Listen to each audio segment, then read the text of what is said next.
Newly released emails from Jeffrey Epstein suggest Trump, not from Jeffrey Epstein, written by Jeffrey Epstein, suggest Trump knew about abuse of underage girls by Epstein, a bombshell development that escalates scrutiny of Trump's ties to Epstein.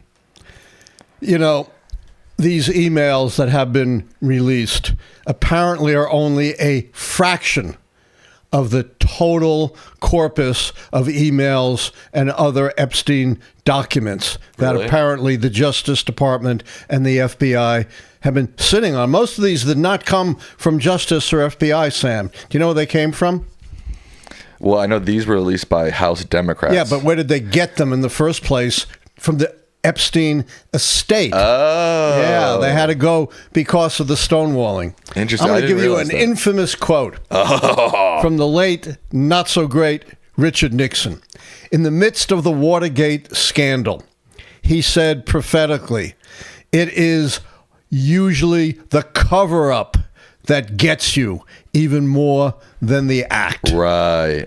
And we are seeing one of the most ham-handed, incompetent, self-defeating, counterproductive cover-ups we have ever seen. It makes Richard Nixon's cover-up look genius compared to this absolute stumble bum. You know, this is the Keystone Cops trying to cover something up. You know, what did Trump say about the Epstein files when he was campaigning for president?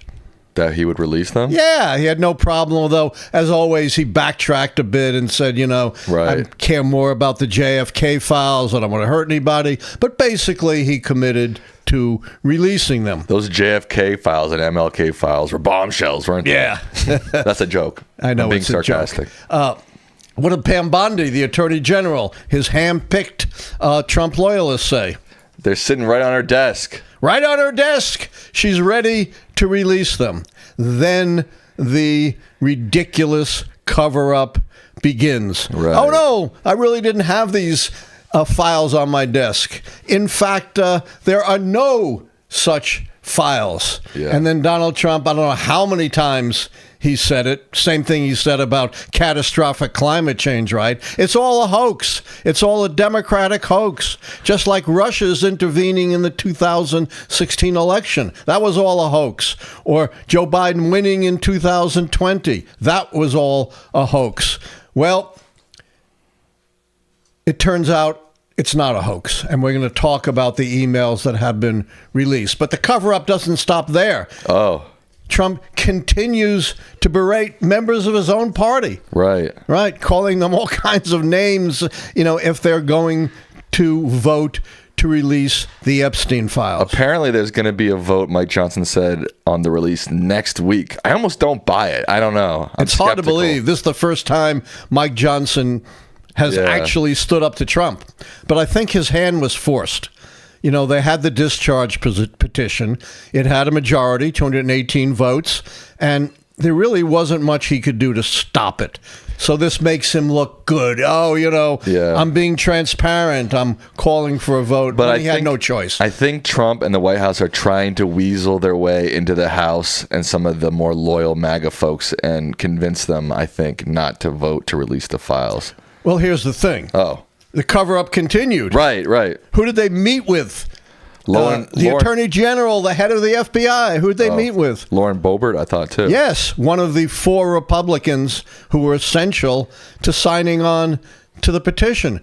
And when spokesperson Levitt was asked about it, he said, I can't discuss, you know, what goes on, you know, in conversations with the president. Right.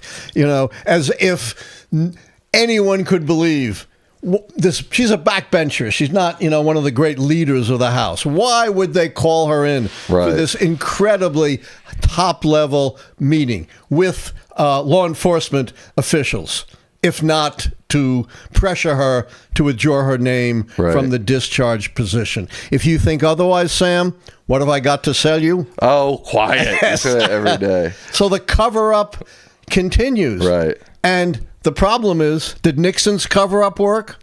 No. No. Forced him to, it was so bad it forced him to resign. And it was, you know, the cover-up more than anything else that destroyed him, although what he was doing was probably bad enough unto itself.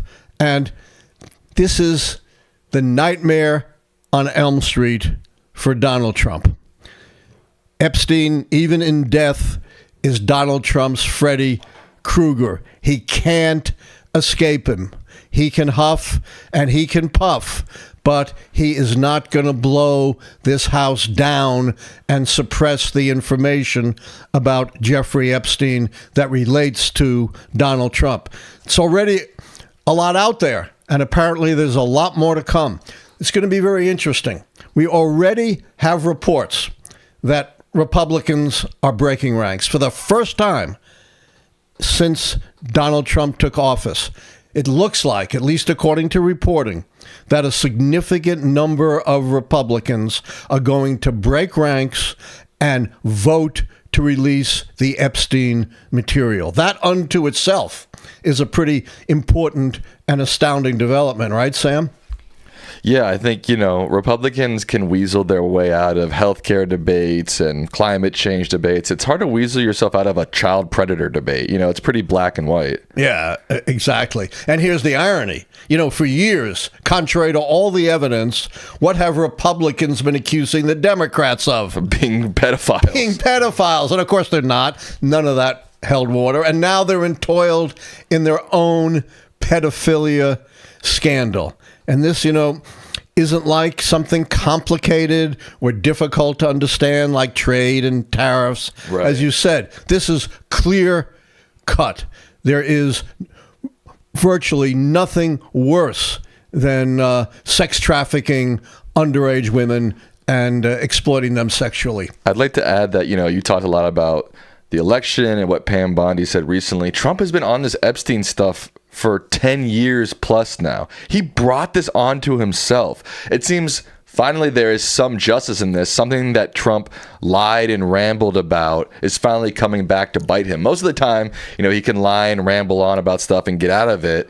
Freddy Krueger. It's finally coming back. And like I said, it's not just the election of 2024. It's not just Pam Bondi.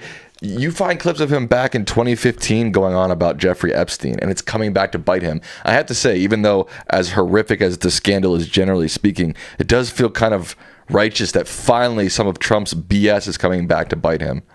Yes, and the more he tries, it's like, you got a rope around your neck, and the more you try to, worm your way out of it, the tighter it becomes and the more deadly it becomes. And that is exactly what Trump is experiencing. Remember, we've talked about this many times.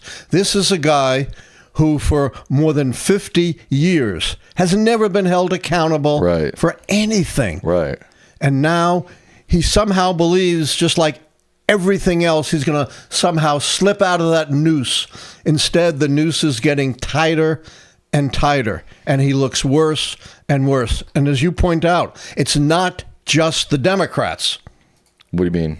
Oh, the Republicans right. are all the rank and file Republicans. Right. Are also demanding release of the files. 92% want the files released and think there's more to this than meets the eye. You can't get 92% of people to agree on spelling their name. But the one thing that seems to get broad bipartisan agreement, nothing else, is the Epstein scandal. And now it's becoming, as you say, a self-inflicted Trump scandal. Thanks for watching our video.